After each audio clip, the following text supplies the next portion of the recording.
Tomaré los muebles y el fantasma en una tasación. Vengo de un país moderno, donde todos tenemos lo que el dinero puede comprar, y con todos nuestros enérgicos muchachos pintando de rojo el viejo mundo y llevándose a sus mejores actores y primas donas. Creo que si hubiera algo así como un fantasma en Europa, lo tendríamos en casa en muy poco tiempo. Tiempo en uno de nuestros museos públicos o en el camino como un espectáculo. Pero no existe tal cosa, señor, como un fantasma, y supongo que las leyes de la naturaleza no van a suspenderse para la aristocracia británica. Este es un fragmento de una obra muy buena que se llama El fantasma de Canterville, escrita por Oscar Wilde. Tenemos nuevamente entonces una obra de Oscar Wilde. El fantasma de Canterville fue publicada por primera vez en 1887. No es una obra compleja, al contrario, es una obra sumamente divertida, a pesar de que no tiene el carácter de comedia. Es una novela por sobre todo. Oscar Wilde la tiene de ese estilo, pero finalmente tiene mucha gracia. A mí por lo menos me hizo reír. Sin embargo, el fantasma de Canterville tiene más de lo que dice, y es que hay una profunda reflexión sobre lo que es el materialismo representado por los estadounidenses y la espiritualidad por parte de el viejo mundo de Europa. Y cómo es que el nuevo mundo, en este caso Estados Unidos, realiza una especie de indiferencia, no de menosprecio, sino que de indiferencia ante tales cosas, como sería la habitación de un fantasma. Y claro, todo lo que implica tener un fantasma en una casa, ¿es un problema tener un fantasma? Bueno, a esto se aplica la idiosincrasia estadounidense. Es decir, a este tipo de problemas espirituales hay soluciones prácticas, soluciones con productos norteamericanos. Por eso es que hace tanta gracia la novela de Oscar Wilde. Es parecido esto, en realidad es invertir el título de lo que se llamó el libro de Srila Prabhupada, el fundador del movimiento Hare Krishna, que tenía un libro llamado A problemas materiales, soluciones espirituales. Aquí en el libro de Oscar Wilde sería todo lo contrario. A problemas espirituales, soluciones materiales. Imagínense que este libro fue escrito en 1887 y ya Oscar Wilde tenía esta visión de que los norteamericanos son, como lo diría un cantor guatemalteco, eruditos del supermercado. Bueno, el fantasma de Canterville se ambienta justamente en Canterville. Canterville en realidad sería una ciudad ficticia, al igual que esta mansión, también sería una mansión ficticia, por cierto que sí. Una mansión ficticia en Inglaterra que una vez perteneció a la familia Canterville. Y la mansión obviamente se encuentra en una Inglaterra rural, donde normalmente ocurren este tipo de fenómenos. ¿Cómo empieza esta novela? Con la venta de la casa Canterville. De hecho se llamaba, era una mansión, ni siquiera una casa, era una mansión británica llamada Canterville Chase. Y se la venden a Horace B. Otis.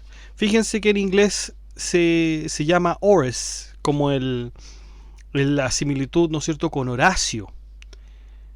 Pero, si nosotros lo vamos a ver en su traducción, cambia este nombre y se le pone Hiram Otis, Hiram B. Otis. ¿Por qué? ¿Por qué no se le puso Horacio? Realmente no lo tengo muy claro.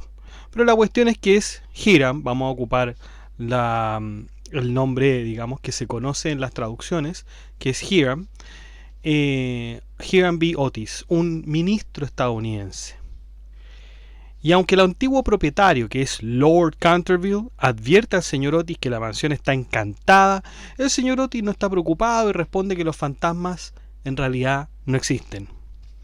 Poco después, el señor Otis se muda a la mansión con el resto de su familia, su esposa Lucrecia, su hijo mayor Washington, su hija de 15 años Virginia y sus dos jóvenes gemelos. Al mudarse, la señora Otis nota una mancha roja en el piso y solicita que la limpien.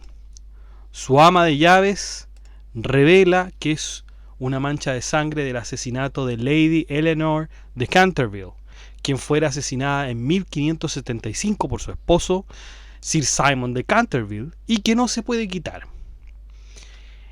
Y ella advierte a la señora Otis que el fantasma culpable de Sir Simon todavía acecha la mansión Canterville. Descartando la historia del ama de llaves como una tontería, Washington saca rápidamente un recipiente de Champion Stain Remover de Pinkerton y lo frota en la mancha hasta que la mancha desaparece, un removedor de manchas. Tan pronto como se quita la mancha, suena un relámpago y un trueno que sacude la casa, y en ese momento el ama de llaves se desmaya del terror pensando que iban a ocurrir muchas cosas. A la mañana siguiente los Otis descubren que la mancha ha regresado misteriosamente. Durante los siguientes días limpian la mancha de forma rutinaria solo para verla reaparecer a la mañana siguiente. Intrigada, la familia Otis decide que la casa está embrujada. Unas noches más tarde, el señor Otis se despierta en medio de la noche por un ruido metálico. Aventurándose en el pasillo, se encuentra con el fantasma de Sir Simon, pero en lugar de asustarse por los brillantes ojos rojos, el cabello enmarañado y las cadenas de Sir Simon oxidadas, el señor Otis insiste cortésmente en que el fantasma entregase sus cadenas y le da una botella de Tammany Resin Sun Lubricator, que es un lubricador para, digamos, es una especie de aceite para que no suenen o no rechinen las cadenas. Completamente humillado, Sir Simon se retira por el pasillo hasta que se encuentra con los gemelos, quienes le arrojan almohadas a la cabeza. Al regresar a su habitación, Sir Simon recuerda su larga y exitosa carrera como fantasma, echando humo porque nunca en 300 años de obsesionar a doncellas e invitados había sido tan insultado. Decidido a asustar a estos estadounidenses modernos y miserables, como son sus palabras, Sir Simon se queda despierto toda la noche planeando su venganza. Aunque la mancha de sangre permanece, los Otis notan con humor que cambia de color a diario.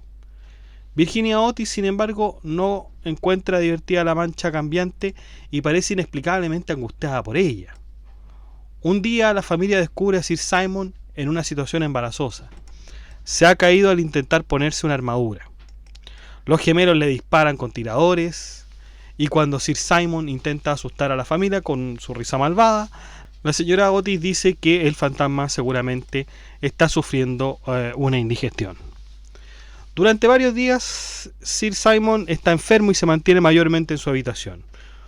Pero sin embargo, decide hacer un tercer intento de asustar a los Otis y elige un atuendo adecuadamente aterrador. Sin embargo, mientras se dirige a la habitación de Washington, los gemelos, que están disfrazados de fantasmas, lo detienen. Creyendo que son un fantasma real, Sir Simon huye aterrorizado. Triste y deprimido, Sir Simon se retira de sus deberes fantasmales, decide no reemplazar la mancha de sangre y se cuida de pasar lo más desapercibido posible.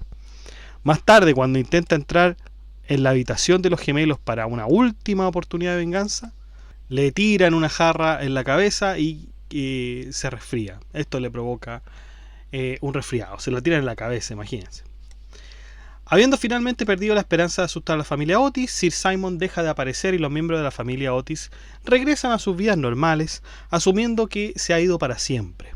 El joven duque de Cheshire se enamora de Virginia y va a quedarse a la casa. Un día Virginia tropieza con el fantasma cuando regresa de cabalgar con el duque Y sintiendo lástima por él, Virginia le sugiere que comience a portarse bien. De hecho, lo regaña, lo empieza a dar. Sir Simon responde que no sirve de nada pedirle que vaya en contra de su naturaleza como fantasma. Entonces discuten sobre si el señor Simon se equivocó o no al matar a su esposa, hasta que Virginia finalmente sugiere que emigre a Estados Unidos para comenzar de nuevo. Sir Simon responde que su único deseo es poder finalmente dormir en el jardín de la muerte. Le muestra a Virginia una profecía que dice que la única forma que Sir Simon finalmente pueda estar en paz es si Virginia llora por sus pecados y ora por su alma. Virginia está de acuerdo, y tomando su mano, lo sigue a otra dimensión a través de una pared. Cuando Virginia no se presenta a tomar el té, la familia Otis comienza a buscarla, notificando a la policía de su desaparición y registrando los terrenos a fondo. Cuando el reloj marca la medianoche, toda la casa tiembla y Virginia aparece de repente en lo alto de las escaleras, en el rellano. Ella le dice a su familia que estaba con Sir Simon, quien ahora está en paz, y revela una gran caja de joyas que él le dio como regalo. Luego lleva a su familia a una cámara secreta y les muestra los restos de Sir Simon. La familia entierra los restos en una elaborada ceremonia. El señor Otis intenta darle las joyas a Lord Canterville, insistiendo en que son su propiedad legítima, pero Lord Canterville las rechaza. Una vez que el duque alcanza la mayoría de edad, él y Virginia se casan. Y cuando visitan la tumba de este fantasma de Sir Simon, después de su luna de miel, el duque le pregunta a Virginia qué sucedió realmente cuando se fue con Sir Simon. Pero Virginia se niega a responder completamente, y ella solamente le dice que el fantasma le enseñó cosas muy importantes, significativas, como los secretos de la vida, el amor y la muerte. Y fíjense que cuando su esposo realmente le pregunta a Virginia, el cuento mismo nos dice que Virginia se sonroja, sugiriendo entonces que cuando el fantasma llevó a Virginia a esta otra dimensión, seguramente tuvieron un romance o algo por el estilo, ¿no? Algo por el estilo, algo pasó ahí. Pero eso no lo dice Oscar Wilde, eso lo deja, digamos, en secreto, a la imaginación del lector. Como podemos ver entonces, hay una inseparable mención a la practicidad y a la diferencia cultural que hay entre Estados Unidos e Inglaterra. Pero aunque haya esta diferencia, aunque podamos ver que en principio contrasta tremendamente, porque habíamos visto la cita de que las leyes de la naturaleza no van a ser suspendidas para siempre, y mucho menos por la aristocracia británica. No existen los fantasmas, no existen. Y bueno, en todo caso se vende de todas maneras. La familia Otis está ahí. Enfrentan este problema de manera práctica con sus productos, etcétera, y en el camino se va conociendo más al fantasma, se va conociendo más a la familia, y finalmente hay una especie de reconciliación entre las dos culturas. No es un contraste permanente, un contraste que es irreconciliable, todo lo contrario, finalmente se reconcilian las dos posturas. Eso entonces podemos ver a grandes rasgos en cuanto a las diferencias culturales de ambas familias y que el autor quiere mostrar en todo momento, ¿no? Hay una mención también a que este fantasma en realidad es el mismo Oscar Wilde. ¿Puede ser posible? Hay muchas interpretaciones con respecto a esto. Fíjense que Oscar Wilde fue condenado, pasó tiempo en prisión y fue condenado a trabajos forzados. Y la condena fue por indecencia grave. Indecencia, fíjense, indecencia. ¿Por qué? por su homosexualidad. En Inglaterra estaba prohibida la homosexualidad.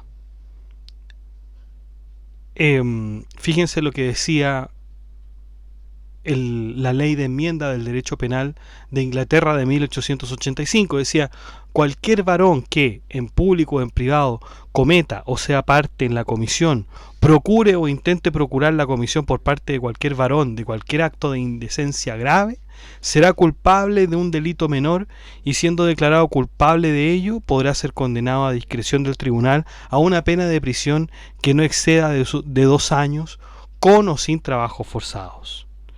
Justamente Wilde recibió 2 años de prisión y trabajos forzados. Se le impuso la pena máxima permitida.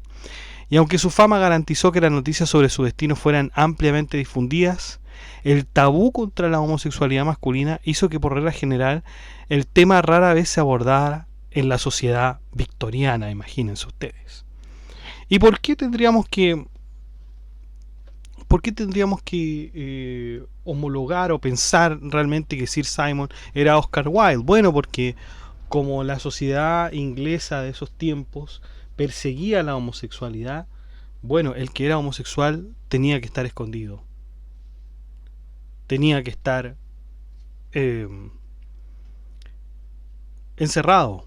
Piensen ustedes, también se me viene a la cabeza el texto de Franz Kafka. Hay una vergüenza en la familia, hay que mantenerlo encerrado, hay que mantenerlo fuera de la vista del público. Ser un hombre homosexual en la Inglaterra de 1880 se consideraba un fracaso de la masculinidad en el nivel más básico, y un ultraje con lo que significaba ser inglés. Fíjense cómo se relaciona mucho más el fantasma de Sir Simon, con mucha más facilidad, con Virginia.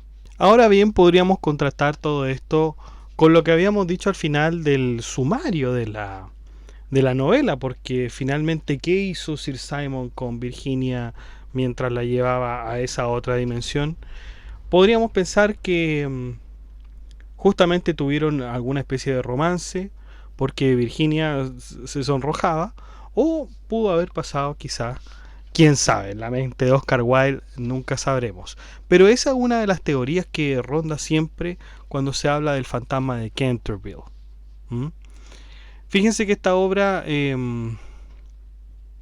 fue escrita en 1887 y ya regía esta ley de enmienda del derecho penal, así que a lo mejor podría haber estado inspirado, quizás no está reflejando directamente su vida personal, quizás lo está haciendo de manera inconsciente, o bien podría ser que si él estuviese, porque también podría haber tenido mucho cuidado Oscar Wilde de que este fantasma no mostrara justamente este sentimiento o esta característica de homosexualidad, y quizás por eso puso finalmente este final inconcluso cuando se llevó a Virginia a otra dimensión. Es probable que haya dejado esa ventana abierta para que pensáramos que en realidad no hay ninguna relación con la homosexualidad. En todo caso, nunca lo sabremos. Y bueno, esta ha sido entonces nuestra pequeña síntesis con respecto a este texto divertido de Oscar Wilde, porque a pesar de que sea una novela, la verdad es que es bastante divertido. No se van a aburrir. Es un texto muy corto. Creo que el texto que yo lo leí en inglés tiene 40 páginas. Y fíjense que estaría muy bien que lo leyeran en inglés, porque es un texto muy simple. Entonces, si usted está ahí a duras penas con el inglés, bueno, este libro quizás pueda revivir esas ganas y quizás volver a estudiarlo o a mejorarlo incluso. Así que de verdad que les recomiendo esta obra de Oscar Wilde, así como todas las que hemos visto, ¿no? Dr. Jekyll y Mr. Hyde también es otra. El extraño caso de Dr. Jekyll y Mr. Hyde, que lo hemos analizado ya en este podcast de Literatura Apuntes. Y bueno, tenemos esta obra y vamos a tener muchas otras obras de Oscar Wilde, que es tan excelente este hombre, ¿no?